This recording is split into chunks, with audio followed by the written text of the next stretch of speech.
সৈন্যবাহিনী পেরেশান হয়ে গেল। নমরুদ বলতেছে, কেমন সৈন্যবাহিনী আল্লাহ, এদের সঙ্গে মোকাবেলা করা যাবে না। যাব এবার একটি ন্যাংরা মশা আল্লাহর দরবারে দরখাস্ত করলো, ও আল্লাহ, আমি ল্যাংরা, ভালো করে বসতে পারি না, এবার আমার কি কাম, আমাকে একটু কাম বাতাইয়া দেন, আমি যেখানে পারি ওইখানেই করব। ল্যাংরা মশার দরখাস্তটা আল্লাহ কবুল করলো আর বলল, ন্যাংরা মশারে, তুই যাবি, তোরে দিয়ে আমি বড় কাজটা করাইব। তুই যাইয়া নমরুদের নাকের ভিতর দিয়া ঢুকে যাবি, আমি রাস্তা খুলে দিব, নমরুদের মস্তকের মাঝে যাইয়া তুই বাসা দিয়ে দিবি। ও ভাইয়েরা আমার, ল্যাংরা মশাটা আসিয়া নমরুদের নাক দিয়ে ঢুকে গেল, হুন্নুত করে ঢুকে গেল। মশা যাইয়া নমরুদের মাথার ভিতরে, মগজের ভিতরে বাসা দিয়া কামড়ানো শুরু করলো। এবার মাথার কামড়ের জ্বালার সহ্য করতে পারে না। মাথার ব্রেইনের ভিতরে সামান্য রক্ত যদি জমে যায়, তাই মানুষ পাগলা হয়ে যায়। হ্যাঁ, এবার মশায় যায় বাসা দিছে আর কামড়ান শুরু করছে। ওটা কি দিয়া মারবো ভাই কোন তো? এই মাথার খুলির ভিতরে, মগজের ভিতরে যদি বাসা দিয়ে কামড়ান শুরু করে, আল্লাহ রাস্তা খুলে দিছে। ওটা এমনি তো জায়গা নাই, মশা যদি নাক দিয়ে ঢুকে কোনে যাব? পেটের মধ্যে যাওয়া লাগবো, কিন্তু আল্লাহ তাআলা রাস্তা খুলে দিচ্ছে মগজের দিকে। এবার মশা যাইয়া বাসা দেওয়ার পর নমরুদ পাগলের মতো হয়ে গেল আর মাথাটাকে পিটানো শুরু করলো। হাত দিয়ে পিটায়, লাঠি দিয়ে পিটায়, জোতা দিয়ে পিটায়, পিটাইতে পিটাইতে জ্বালা যন্ত্রণা সহ্য করতে পারে না। লোকদেরকে বলল, আমার মাথার মাঝে পিটন শুরু করে দাও। ও ভাইয়েরা আমার, এবার নমরুদ পাগলের মতো করতেছে, লোকগুলো মাথার মাঝে পিটাইতেছে। মাথাটাকে পিটাইতে পিটাইতে লাইন লাগিয়া গেল, এক এক করে পিটানো শুরু করে। পায়ের জুতা দিয়ে পিটায়, পায়ের স্যান্ডেল দিয়ে পিটায়। লোকগুলো পিটাইতে পিটাইতে হয়রান হয়ে গেল। এবার নমরুদ বাড়িতে যাইয়া বাড়ির সামনে একটা সাইনবোর্ড লাগাইয়া দিল, আমার বাড়ির সামনে দিয়া যত গইলা লোক যাইবা, দয়া করিয়া নমরুদের মাথায় 2টা পেটন দিয়া যাইবা। নমরুদ যিনি বাদশাহ, ছোটখাটো বাদশাহ কি ভাই? সারা দেশের মানুষ তাকে খোদা বিলা জানে যে নমরুদ খোদা। অর্থাৎ তার ভিতরে এত পাওয়ার আছে যে লোককে সকল দিকেই সহায় করে। লোক মাইনাও নিছে যে খোদাই নেই। এমন একজন ব্যক্তি, এমন একজন শক্তিধর বাদশাহ বাড়ির সামনে সাইনবোর্ড লাগাইয়া দিয়েছে, যেই যাইবা ভাই দয়া কইরা বাদশার মাথায় 2টা জুতা দিয়া পেটন দিয়া যাইবা। জুতার পেটন একবার দিলে সারা জনম ভরিয়া লোকে মনে রাখে, জুতার পিটন খাইয়াছি, অপমান কেমনে সহ্য হয়। এবার বাদশাহ নিজেই জুতা দিয়ে পিটনের সাইনবোর্ড লাগাইয়া দিল, যেই যাইবা দয়া কইরা 2টা পেটন দিবা। কত জ্বালা তার ভিতরে, কত দেখি। মাথার জ্বালা সহ্য হয় না, মরেও না, বাঁচেও না। আল্লাহর বিরুদ্ধে ষড়যন্ত্র করা, আল্লাহর বিরুদ্ধে যুদ্ধ ঘোষণা করার কত জ্বালা। নমরুদ দুনিয়া থেকে যাই না গেছে, আল্লাহ তাআলা তাকে লিপিবদ্ধ করিয়া রাখিয়া দিয়েছে, দুনিয়ার মানুষরে অহংকার করিস না, আল্লাহর বিরুদ্ধে অহংকার করিস না, অহংকার করলে তার জ্বালা কত পতন কেমন, নমরুদ তার নমুনা। এইভাবে আল্লাহ তাবারক ওয়া তাআলা 1 বছর 2 বছর নয়, তাফসীরের ভিতরে বিভিন্ন ধরনের শব্দগুলো আসছে। কোন তাফসীরে লেখা আছে 1 বছর ভরিয়া জোতার বেড়ন, কোন জায়গায় আছে 3 বছর, আর এক জায়গায় পাওয়া যায় নমরুদকে 300 বছর পর্যন্ত জোতা দিয়ে পেটানো হয়েছে। কিরকম জ্বালা কোন তো দেখি? তার দোষ কি ছিল? দোষ শুধু এইটাই ছিল, ইব্রাহিম তোর খোদাকে বলে দে আমি তোর খোদার সঙ্গে যুদ্ধ করব। দেখছেন? আর আল্লাহ তাআলা বেশি বড় শূন্য দেয়া ওরে মারছে কি? কত বড় শূন্য? একটা ল্যাংড়া মশা 300 বছর পর একজন হোম টাইপের মানুষ, ওই ব্যক্তি বলে নমরুদকে আর কতদিন পেটানো যাবে? বেশি দিন আর পেটানো যাবে না। লোহার রড দিয়ে একটা পেটন মাথায় মারছে, আর মাথাটা ফাইটা ওই মশার জাতটা উড়ে গেছে, আর নমরুদের দেহটা জমিনে ভরে গেছে। ও ভাই, আল্লাহর সঙ্গে বাহাদুরি চলবো? সব লিপিবদ্ধ রয়েছে। হযরত ইব্রাহিম আলাইহিস সালাম শুধু আল্লাহকে ভয় করেছিল। কাকে ভাই? শুধু আল্লাহকে ভয় করেছে। এই কারণে নমরুদ ইব্রাহিমকে আগুনে জ্বালাইছে, কিন্তু আগুনে পুরাইতে পারে নাই। পারছে ভাই কোন? 40 দিন পর্যন্ত অগ্নিকুণ্ডের ভিতরে ইব্রাহিম রইল, ইব্রাহিমের একটা পশম পর্যন্ত জ্বলে নাই। কেননা ইব্রাহিম শুধু আল্লাহকে ভয় করে, দুনিয়ার আর কাউকে ভয় করে না।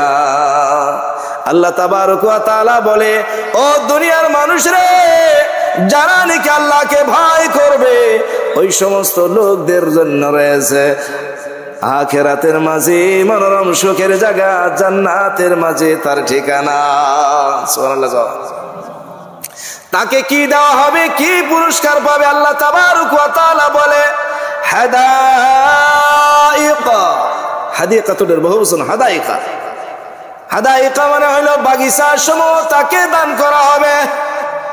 এই ছোট ছোট বাগিচা কি, হ্যাঁ, আমরা 1 পোয়া জমিনের ভিতরে কয়েকটা ফুলের গাছ গাড়লাম, হ্যাঁ, গাইরে নিয়ে একটু পানি পুনি দিয়ে সুন্দর করে সাজাইলাম। কত বড় 1 পোয়া জায়গাও তো না, 10 নেশা জায়গাও করে না, 1-1.5 নেশার জায়গার ভিতরে ছোট্ট করে বাগান। পশ্চিম দেশগুলোয় গেলে দেখা যাবে 100 বিঘা, 200 বিঘা, 500 বিঘা জোড়া আমের বাগানগুলো রয়েছে। কিসের বাগান ভাই? আমের বাগান, নাশপাতির বাগান। কাশ্মীরে যান, আপেলের বাগানগুলো পড়ে আছে না নাই? এখন দক্ষিণ অঞ্চলে চলে যান, মেঘালয়ের মাঝে পাবেন কমলার বাগান। আল্লাহ তাবারক ওয়া তাআলা বলে হর কিসিমের ফলের বাগান পাইবা। কি বলো ভাই? হর কিসিমের ফলের বাগান।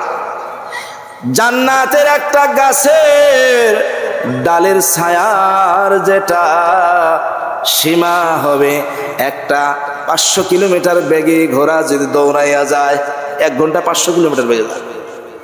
এমন ঘোড়া 200 বছর ভরিয়া দৌড়াইয়া একটা ডালের ছায়াকে অতিক্রম করতে পারবে না। সুবহানাল্লাহ না?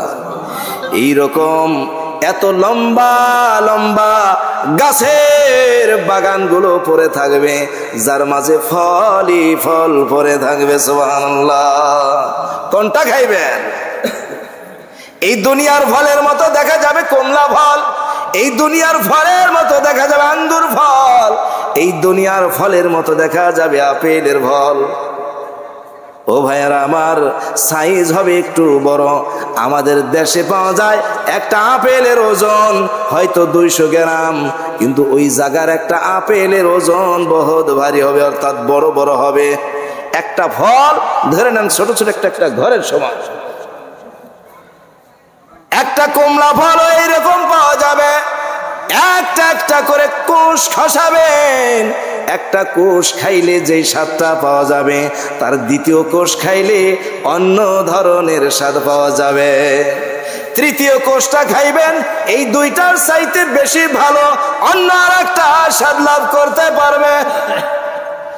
এমন ফলের বাগান যত খাইবে তৃপ্তি মিটবে না, খাইতে ইচ্ছা হইবে, খাইতে ইচ্ছা হইবে। ভাই মহাতরম দোস্ত বুজুর্গ, আল্লাহ তাআলা কয় ওই জায়গার ভিতরে বাগিচাগুলো থাকবে। এর সাথে সাথে একটা ফলের নামও বলে দিয়েছে, ওয়া আনাবা। ইনাবুন, আনাব কয় আঙ্গুর। আঙ্গুর কত কিসিম আছে না, গোল গোল আঙ্গুর, লম্বা লম্বা আঙ্গুর, দুনিয়াতে কত কিসিমের আঙ্গুর। বেহেশতের ভিতরে যে কত কিসিমের আঙ্গুর রয়েছে, থোকা থোকা আঙ্গুর থেকে একটা করে আঙ্গুর খাবে, স্বাদ হবে আলাদা আলাদা, স্বাদ হবে আলাদা আলাদা। আল্লাহ তাবারক ওয়া তাআলা বলে জান্নাতের মাঝে তোমরা পাইবা ওয়া কাওয়াইবা আতরাবা। জান্নাতের ভিতরে সবচাইতে বড় পাওয়া পুরস্কার, সবচাইতে দামি জিনিস, সেটা হলো আল্লাহ তাবারক ওয়া তাআলার দিদার। সুবহানাল্লাহ না, আল্লাহ তাবারক ওয়া তাআলার দিদার। আল্লাহ তাবারক ওয়া তাআলার দিদার কি রকম, এটা দুনিয়া থেকে বোঝার কোনো উপায় নাই, কিন্তু হাদিস কোরআনের তাফসীরের দ্বারা সূরা রহমানের তাফসীরের ভিতরে পাওয়া যায়। আল্লাহ তাবারক ওয়া তাআলা জান্নাতে মেহমানদেরকে ডাকার পর সর্বপ্রথম একটা এইরকম মানে কোরআনের একটা মেহফিল বসাবো, ওর ভিতরে সভাপতি হলো আল্লাহ তাআলা নিজে, প্রধান যিনি অতিথি, প্রধান মানে মুখ্য অতিথি যিনি, ইনি হলেন রাসূলুল্লাহ সাল্লাল্লাহু আলাইহি সাল্লাম। আর বিশিষ্ট অতিথি থাকবে হযরত দাউদ আলাইহিস সালাতু ওয়াস সালাম। সুবহানাল্লাহ। জান্নাতের মাঝে এই মেল সাজানোর পর দাউদ আলাইহিস সালাতু ওয়াস সালামকে বলবে, দাউদ কোরআন পড়তে থাকো। দাউদের আওয়াজ শুনে, দাউদের কোরআন পড়া আওয়াজ শুনে জান্নাতের মাঝে একটা নতুন ঝংকার শুরু হয়ে যাবে। সুবহানাল্লাহ।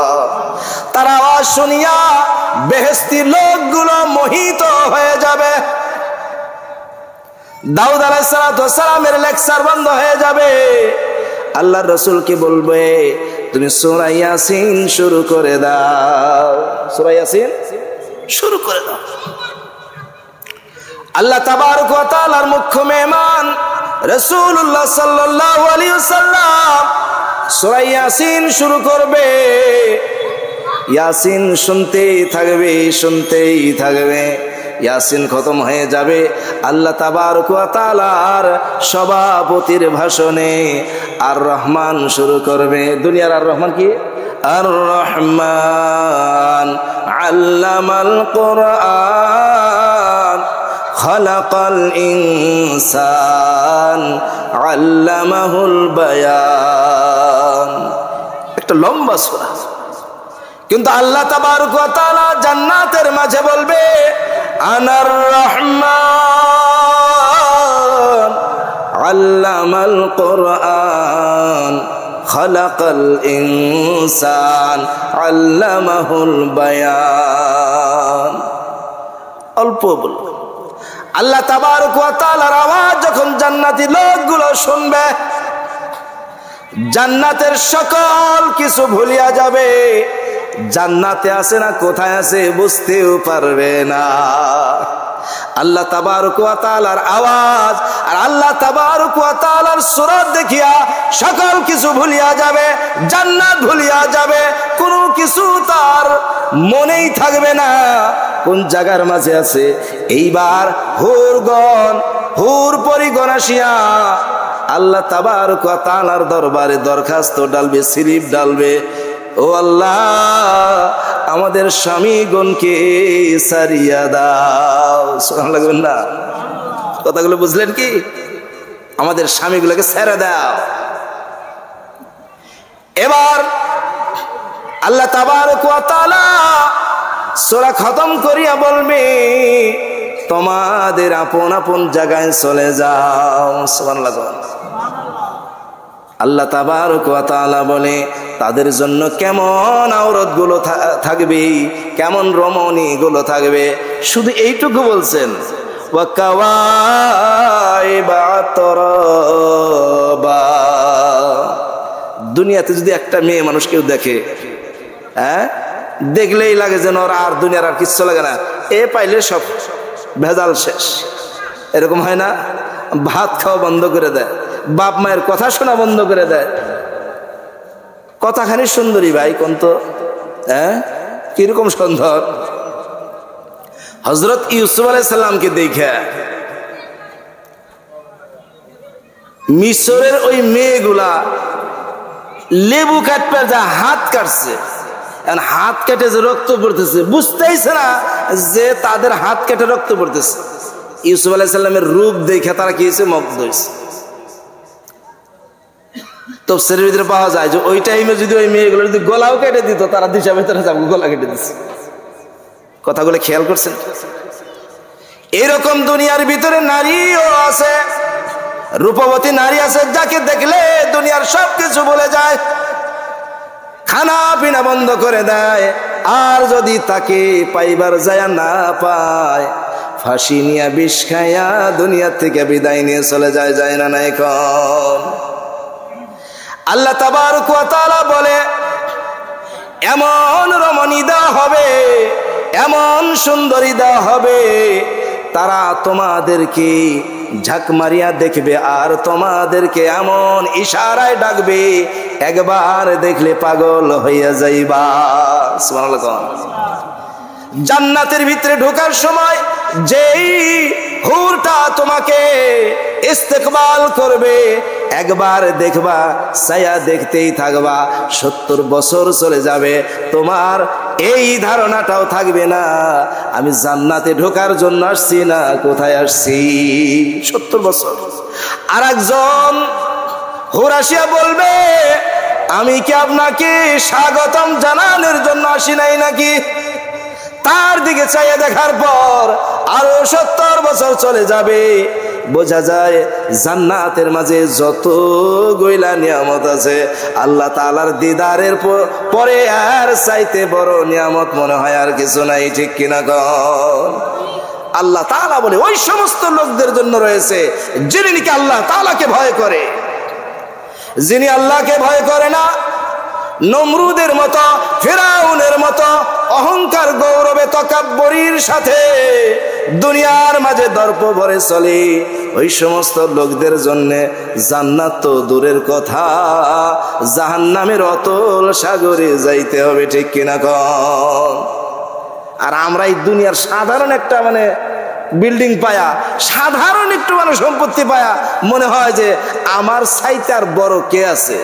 হ্যাঁ, 1 কোটি টাকার মালিক যদি কেউ হয়, দেখবেন যে তার হাঁটার ক্যাপাসিটি বেলেগ আছে না? 1 কোটি টাকার নগদ ব্যাংকে আছে, ওর হাঁটার ঢং বেলেগ, কথা কর ঢং বেলেগ। ও মনে মনে ভাবে যে আমার সাথে বড় আর কেরা, কোটি টাকার মালিক। হ্যাঁ, ও এরা আমার, তোমার কত কোটি টাকা আছে, 1 টাকা নিয়ে যাইতে পারবা না। কত তারা বিল্ডিং আছে, একটা বিল্ডিং ও নিয়ে যাইতে পারবা না। তোমার সোনা দানা কত রয়েছে, তোমার হাতের একটা সোনার আংটিও তুমি নিয়ে যাইতে পারবা না। পারবা কি গো? কেউ পারবে না। এই দুনিয়াটা এত নিষ্ঠুর, নমরুদের মতো এত স্বৈরাচারী বড় বাদশাহ তেল পরিমাণের বস্তু নিয়ে যাইতে পারলো না। ফেরাউন তো কোনো কিছু নিয়ে যাইতে পারেই নাই। তার ঢাসাটা দুনিয়ার লোকদেরকে দেখাইয়া এটাই প্রমাণ করে দিয়েছে স্বৈরাচারী বাদশাহ গুলার অবস্থাটা কেমন তোমরা দেখে যাও। ও ভাইরা আমার, সারা দুনিয়ার বাদশাহী 4 জন বাদশাহ করছে। কয়জন ভাই? সারা দুনিয়ার বাদশাহী করছে 4 জন, তার ভিতরে 2 জন হইল ইমানদার আর 2 জন হইল বেঈমান। 2 জন ইমানদার আর 2 জন বেঈমান। বেঈমানের কথা বাদ দিলাম, ইমানদারদের কথা আসে। হযরত জুলকারনাইন, যার নাম হইল সিকান্দার, নাম কি আসলে? সিকান্দার। কোরআনের ভিতরে আছে কি? জুলকারনাইন। কারনুন শব্দের অর্থ হলো সিং, কারনাইন মানে 2 সিং, জুলকারনাইন মানে 2 সিংওয়ালা। 2 সিংওয়ালা কেমন গেছে? 2 সিংওয়ালা কর কারণ হইল পূর্ব দিক থেকে সূর্য উদয় হয়, এই একটা সিং, আর পশ্চিম দিকে যাইয়া ডুবে, ওইটা হইল আর একটা সিং।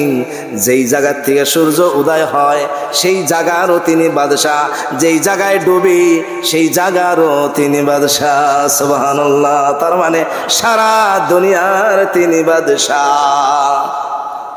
মরে যাওয়ার আগে আগে সন্তানদেরকে বলল, আমাকে যেই দিন তোমরা গোসল করাইয়া জানাজার খাটে উঠাইবা, জানাজার খাটে উঠাইয়া জানাজা পড়ার আগে একবার আমাকে সারাটা দেশ ঘুরাইয়া নিও। কেমন ভাবে? আমার 2টা হাত 2 দিকে বাহির করে দিয়া তার বাদে ঘুরাইবা। ও ভাইরা আমার, উনি ইন্তেকালের পর দেশের লোক তাই করেছে, তার সন্তানগুলো তাই করেছে। এবার কিছু কিছু লোক বলতেছে, দেখো সিকান্দারের লোভ এখন পর্যন্ত যায় নাই, সারা দুনিয়ায় কর উঠাইয়া খাইছি, এখন পর্যন্ত কর গুলো চাইতেছে। এরা আসলে চালাক না বোকা? এখন তো দেখি তিনি ছিল ন্যায়পরায়ণ বাদশাহ। এইবার কিছু জ্ঞানী লোক বলতেছে, তোমরা যা বলতেছো এটা শুদ্ধ না। সিকান্দার বুঝাইতে চাইতেছে সারা দুনিয়ার বাদশাহী ছিল তার, কিন্তু আজ দুনিয়ার থেকে যাইতেছে, দেখাইয়া গেল খালি হাতে দুনিয়ার থেকে যাইতেছে। সুবহানাল্লাহ।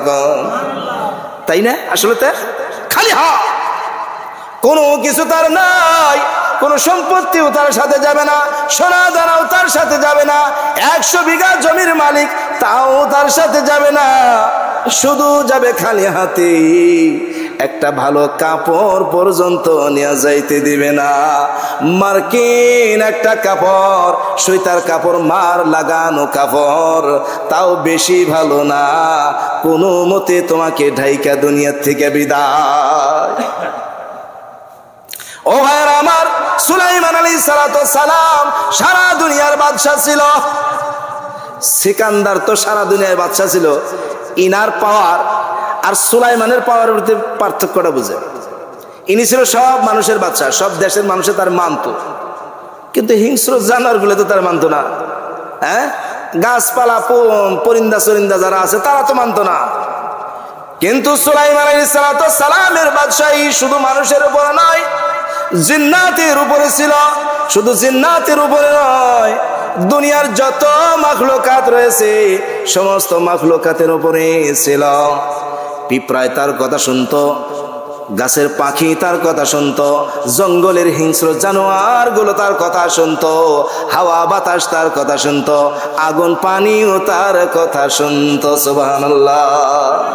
তার বাদশাহী তো আরো বেশি। আল্লাহর দরবারে দোয়া করেছে, ও আল্লাহ, আমার মতো বাদশাহী জানো কিয়ামত পর্যন্ত আর কাউকে না দাও, আমার মতো এইরকম ভারী বাদশাহী, এইরকম মূল্যবান বাদশাহী দুনিয়ার কাউকে জানি তুমি না দাও।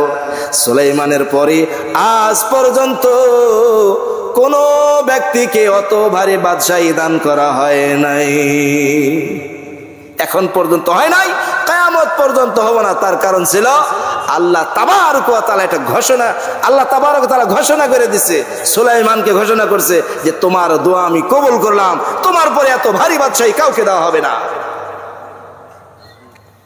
ও ভাইরা আমার, সুলাইমান পিঁপড়ার সঙ্গে কথোপকথনের মাঝে, পিঁপড়ার যিনি বাদশাহ ছিল তার সঙ্গে কথোপকথন হইতেছে।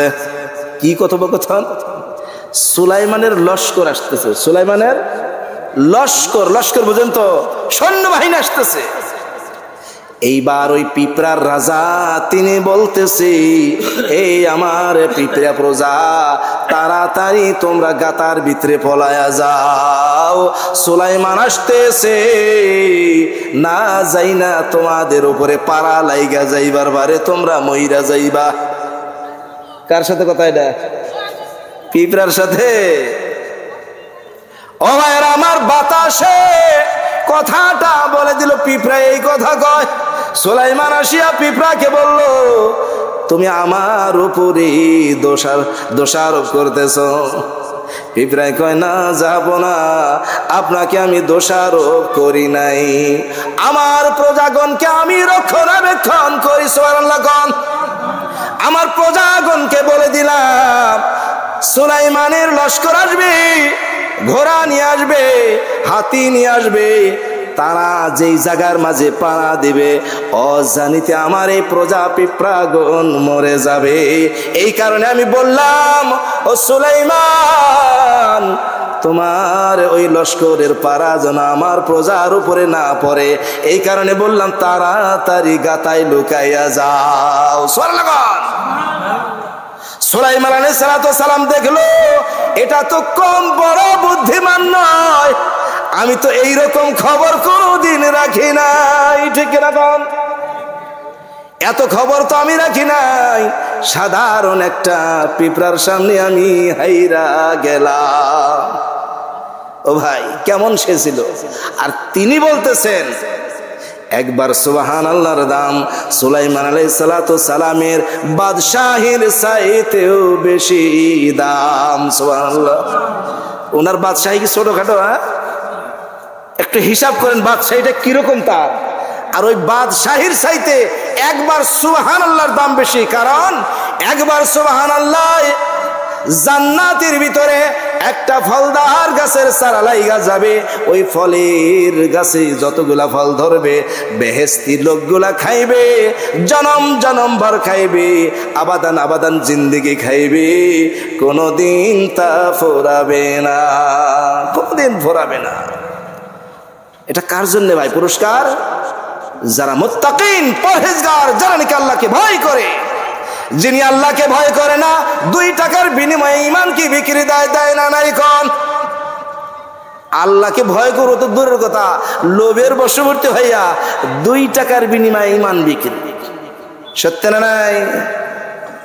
আর কতজন আছে বাস একটা বিড়ি দিলেই খতম, সত্য না নাই? কোন এবার আল্লাহ তাবারক ওয়া তাআলা বলে, ওয়াকাসান দিহাকা,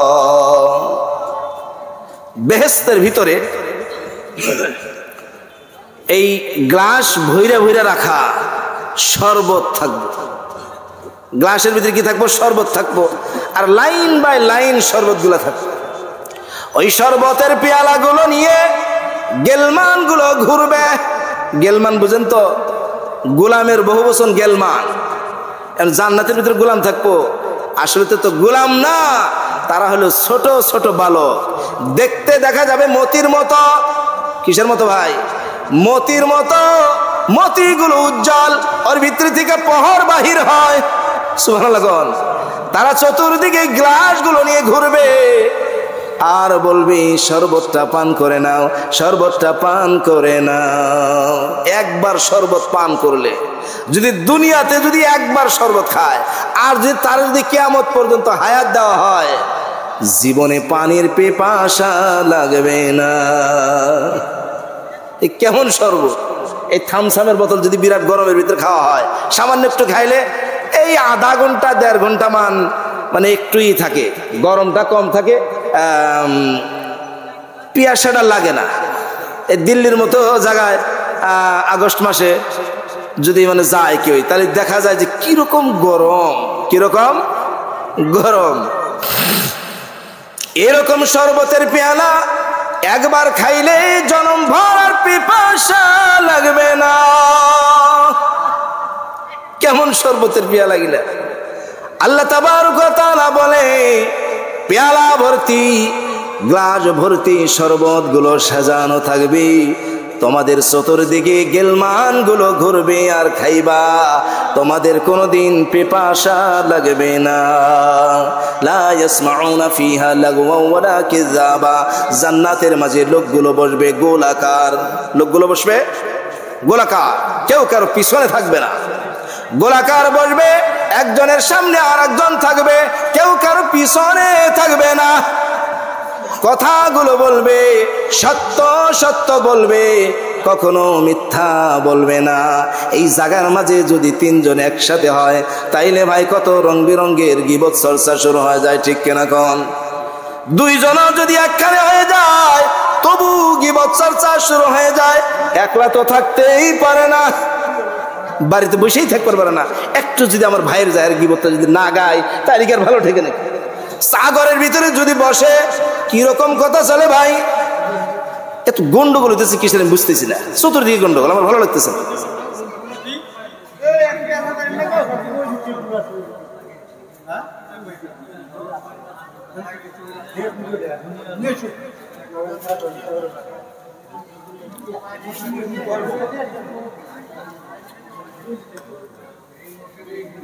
কিসের গল্প তো বুঝি না, কিসের গল্প? তার মানে একটু ভাগে গল্পগুলি দেওয়া যায়।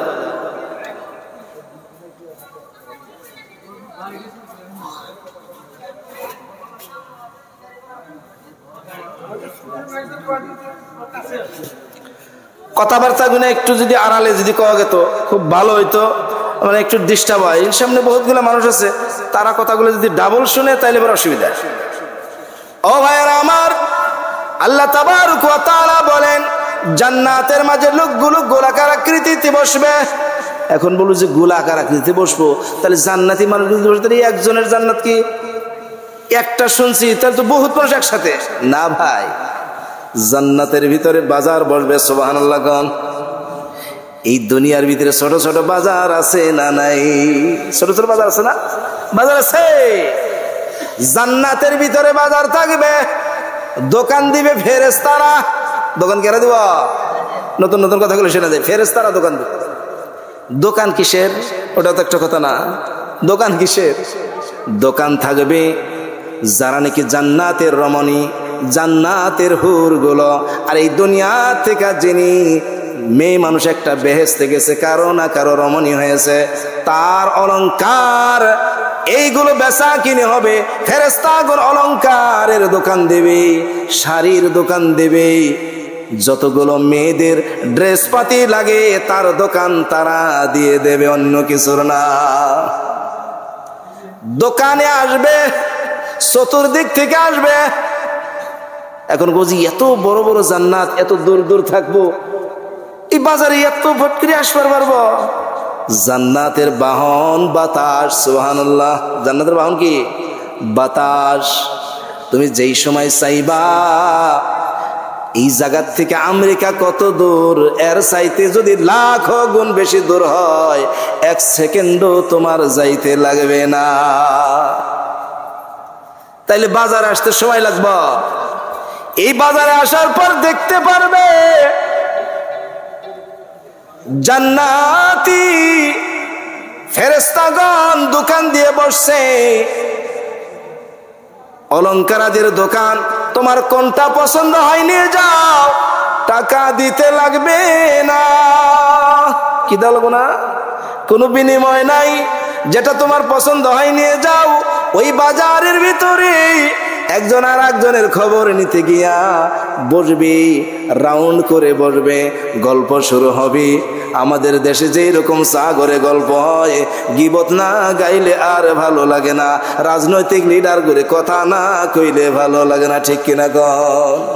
কত রং বেরঙ্গের যে কথা আমাদের ভিতরে, ভালো কথা মনে হয় নাই।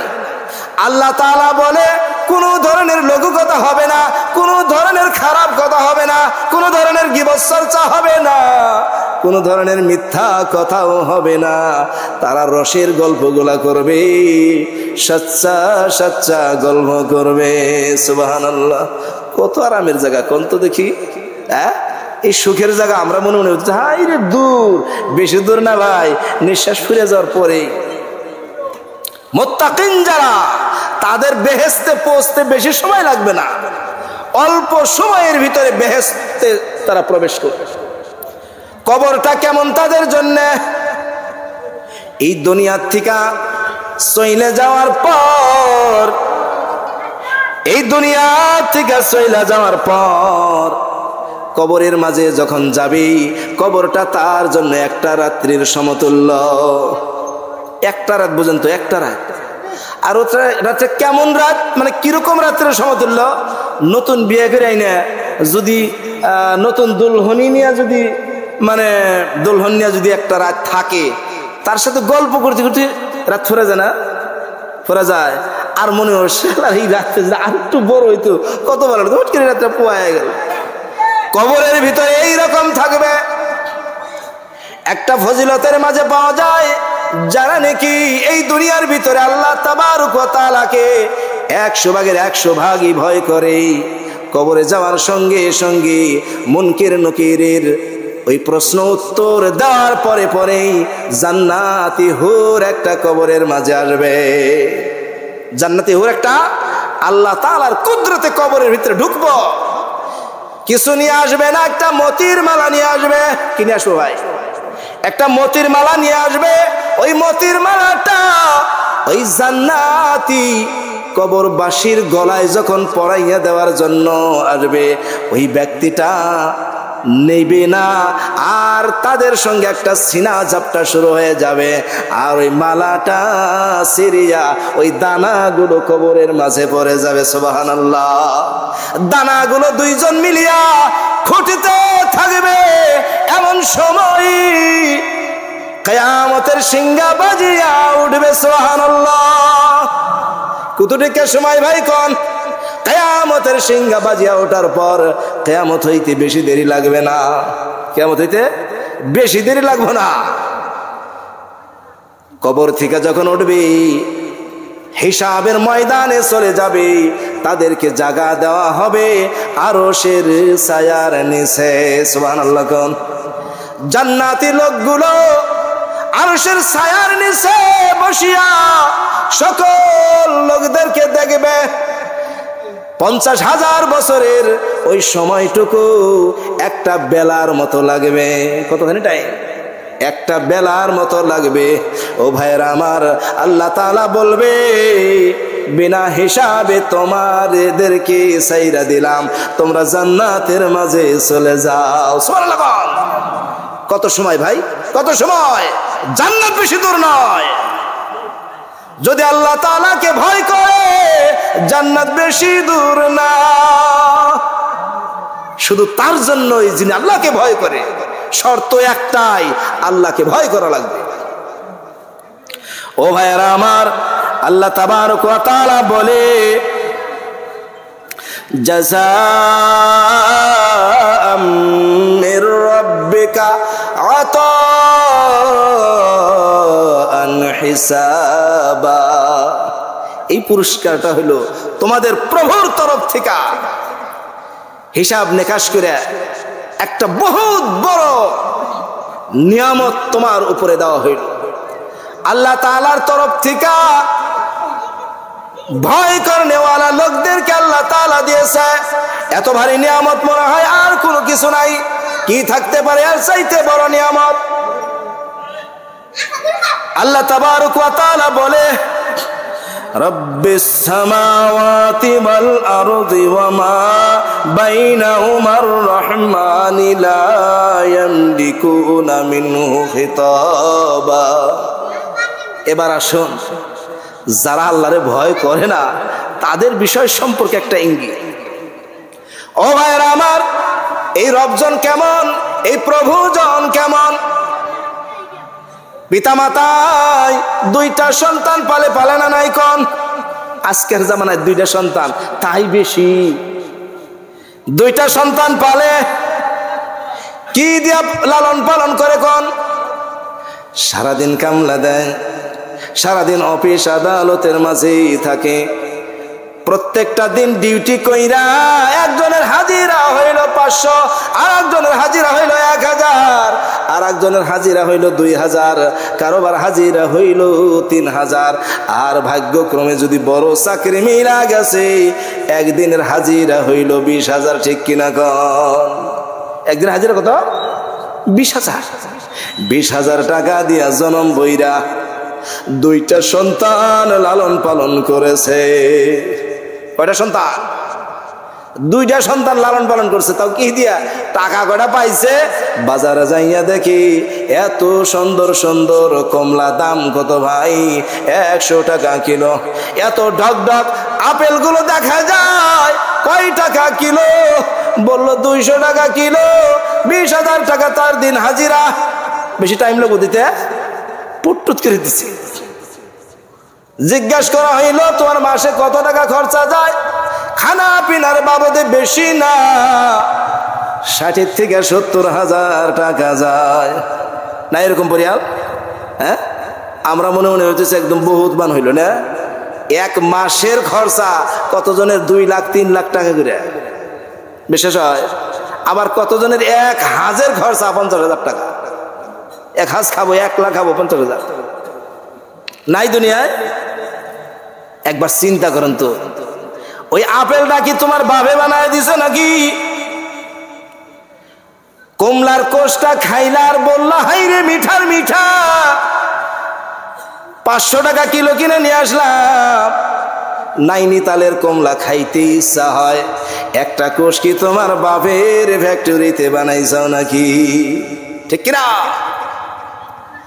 তোমার আমার সন্তানকে আমি লালন পালন করেছি আল্লাহ দেওয়া জিনিস দিয়া।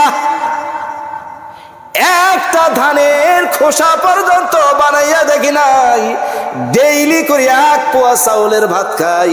কোন জায়গার থেকে খাই? একটা চাউল বানাইয়া খাও তো দেখি। কোনদিন একটা নিয়ামত সম্পর্কে তুমি চিন্তা করলা না? আল্লাহ তাবারক ওয়া তাআলা বলে, এই 7 আসমান জমিনের মালিক আমি, সকলকে আমি লালন পালন করি। সুবহানাল্লাহ।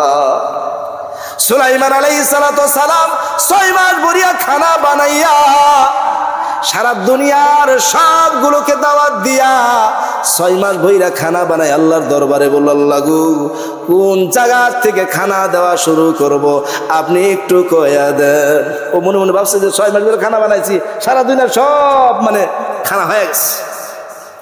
আল্লাহ তাবারক ওয়া তাআলা বলল, তোমার যেই দিক থেকে মন চায় সেই দিক থেকেই শুরু করে দাও। সুলাইমান আলাইহিস সালাম বলল, এবার দরিয়ার যেই জানোয়ার গুলো আছে ওইগুলোর থেকে আমি আগে শুরু করব। দরিয়ার জানোয়ার গুলো বুঝেন নাই? মৎস্য আছে, কুম্ভীর আছে, হাসান নাই? এক মাছকে আল্লাহ তাআলা বলল, সুলাইমানের দরবারে দাওয়াত পড়েছে, চলে যাও তোমাদের খানা নিয়ে আসছে। মাছ আসলো, আইসে সেরা হামেলছে। কি করছে? হামেলছে। 6 মাস বইরা খানা যা বানাইছিল সমস্ত খানা একটা মাছে গিলা নিছে। এইবার মাছটা কয়, সুলাইমান আরো লাগবে। কি করে লাগবো? আরো বাকি আছে। সুলাইমান মাথায় হাত দিয়ে বলে, 6 মাস বইরা খানা বানাইলাম, মনে মনে ভাবলাম দুনিয়ার সকলের জন্য খানা বানানো হয়ে গেছে। একটা মাছে এবার বলে আরো লাগে। আমি সুলাইমান আল্লাহর দরবারে পড়ে গেলাম, মৎস্যকে বললাম, মাছ গো আমার আর বানানো কোনো খানা নাই। ওই মাছ বলে, আমার এই রকম আরো 2টা লোকমা লাগবে। সুবহানাল্লাহ। আল্লাহ তাআলা আমাকে প্রতিদিন এইরকম ভাবে 3টা লোকমা খাওয়ায়, তুমি মাত্র একটা খাওয়াইলা। আল্লাহ বলে দিছে তোমার দরবারে দাওয়াত, আল্লাহ তাআলা আজ আমাকে আর খানা দিবে না। 2টা লোকমার ভোকা আজ আমি থাকিয়া যাব। সুবহানাল্লাহ। আল্লাহ তাআলা কেমন ভাবে তার মাখলুককে লালন পালন করে একটু চিন্তা করে দেখি। ও ভাইরা আমার, সে আল্লাহ তাবারক ওয়া তাআলা বলে, সাত আসমান জমিনের মালিক আমি, আমার দরবারে সেই দিন কেউ কথা বলার তাকত পাবে না। কোন দিন? কিয়ামতের ময়দানে আমার দরবারে কারো কথা বলার তাকত থাকবে না। আমার সাথে কথা বলবা? হ্যাঁ। আর আজকালের কিছুগুলো মানুষ আছে না, চিন্তা করস কে, আমি আসছি তো কিয়ামতের ময়দানে একদম তোকে মাথায় করে নিয়ে যাব, কাঁধে করে নিয়ে যাব, শুধু আমার পিছনে থাকবি। আসেন এক শ্রেণীর লোক, আরে তুই সাহস। হযরত আদম আলাইহিস সালাম একটা ভুল করেছে, অথচ আদম ভুল করে নাই, হাওয়া করেছে। ধমক দিয়া বাহির করে দিয়েছে, তোমাদের এই জায়গায় জায়গা নাই, জান্নাতের ভিতরে জায়গা হবে না, চলে যাও।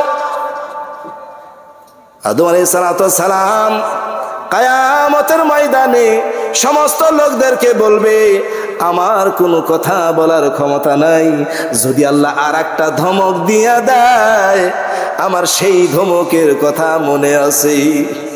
কোন ধমক? জান্নাতের ভিতরে যেই ধমক দিয়া বাড়ি করে দিছে। হযরত মুসা আলাইহিস সালাম বলে, একটা কাবুতিকে একটা থাপ্পড় দিয়েছিলাম, আমার ইচ্ছা ছিল না সে মরে যাবে, কিন্তু আল্লাহ তাআলা একটা থাপ্পড়ের দ্বারাই তাকে দুনিয়া থেকে বিদায় দিয়ে দিয়েছে। আমার ভয় হয়, আল্লাহ যদি বলে আমার ওই বান্দাটাকে তুমি কেন মাইরা ফেলাইলা, আমার ভয় হয়, আমি কথা বলবো না। হযরত ইব্রাহিম আলাইহিস সালামের নিকটে চলে যাবে কিয়ামতের দিন। হযরত ইব্রাহিম আলাইহিস সালাম বলবে, না না না, আমার জীবনে আমি একটা এমন রং কথা বলে দিয়েছি, আমি আসলে মিথ্যা বলি নাই, কিন্তু মিথ্যার মতো দেখা গেছে। আমার বেমার ছিল না, আমি লোকদেরকে বলে দিয়েছিলাম ইন্নী সাকিম, আমি বেমারি, কিন্তু আমার কোনো বেমার ছিল না। কিন্তু বেমার একটা ছিল, ওটা হলো মানুষ সব মূর্তি বোঝায় লিপ্ত, নবী হয়া তার কি আর ভালো লাগে, মানসিক বেমার। কিন্তু আমার ভয় হয় কিয়ামতের ময়দানে যদি আল্লাহ তাআলা বলে, যেই দিন তুমি লোকদেরকে বলেছিলা আমি বেমারি, আসলে কি তুমি বেমারি আছিলা, এই ধমক দিয়া যদি আমাকে আটকাইয়া দেয়, আমার সাহস নাই আমি আল্লাহর দরবারে কথা বলবো। ও ভাইয়েরা আমার, কথা বলার তাকত কার আছে? আল্লাহর দরবারে কার কথা বলার তাকত নাই।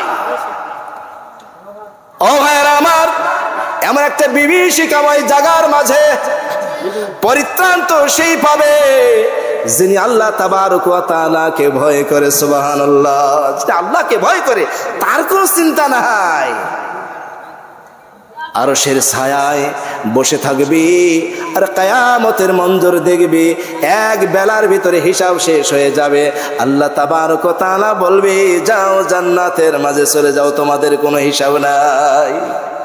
ভাই মহতরম দোস্ত বুজুর্গ, আমরা যিনি আল্লাহকে ভয় করি প্রতি ক্ষেত্রে, এই ভয়টা যদি থাকে, জীবনের তরে আর পাপ করার জায়গা থাকবে না, পাপ করার জায়গা থাকবে না। ভাই আল্লাহ যেন আমাদেরকে বেশি বেশি আমল করার তৌফিক দান করেন, আমিন। আমার ছোট ভাই মুফতি সাহেব আসছেন, ওনার সুললিত কণ্ঠে আপনারা সকলেই কোরআন হাদিস থেকে কথাগুলো শুনবেন। মনে হয় আমাদের চরাঞ্চলের ভিতরে আমি মনে করি আর কি ইনার মতো একজন যোগ্যবান ইসলামিক স্কলার আমাদের শহরের ভিতরে নাই। ইনি আসলে তো শহরের মানুষ, যদিও গেছে বরপেটা, আসলে তিনি আমাদের এই জায়গারই, আমাদের বাগমারার। কাজেই ইনার প্রতি আমাদের বহুত আন্তরিক একটা মহব্বত ইনার সঙ্গে আমাদের আছে, আর এই এলাকার সব লোকের আপনার প্রতি একটা মহব্বত আছে। আশা করি আপনি সকলের দুঃখ দুর্গতি বুঝে আমাদের দেশের লোকদেরকে দিনই কিছু এমন দরকারি কথা যেন আল্লাহ তাআলা আপনার মুখ দিয়ে বাহির করে দেয়, যাতে আমাদের সকল লোকের উপকার হয়। আল্লাহ তাআলা তৌফিক দান করুক, আমিন। ওয়া আখির দাওয়ানা আলহামদুলিল্লাহি রাব্বিল আলামিন। আসসালামু আলাইকুম ওয়া রাহমাতুল্লাহি ওয়া বারাকাতুহু।